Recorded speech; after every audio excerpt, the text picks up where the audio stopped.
అందరూ భోజనం మొదలు పెట్టండి అనరు. భోజన ప్రారంభకాలే గోవిందనామస్మరణ, గోవింద గోవింద గోవింద అని భోజనం మొదలు పెట్టండి. అందరిది అయిపోయింది లేవండి అనరు. భోజన పరిసమాప్త కాలే గోవిందనామస్మరణ, గోవింద గోవింద. ఎవరైనా పరీక్ష తప్పిపోయాడనుకోండి, గోవింద కొట్టేశాడండి అంటారు. ఆఖరికి శరీరం వదిలేశాడనుకోండి, గోవింద గోవింద అంటూ శరీరాన్ని ఎత్తేస్తారు.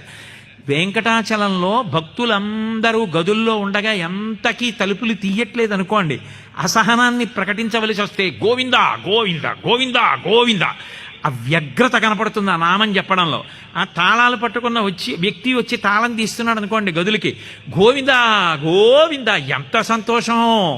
ఆ ఆనందనిలయ విమానంలోకి వెళ్ళిపోయి ఆ ఏటవాలుగా ఉన్నటువంటి కొయ్యబల్లలెక్కి జీవిజీవుల వరకు వెళ్ళేంత వరకు గోవింద గోవింద అంటారు. ఇంకక్కడి నుంచి స్వామి యొక్క ముఖమండలం, ఆ పెద్ద తోమాల నామాలు, ఆ గడ్డం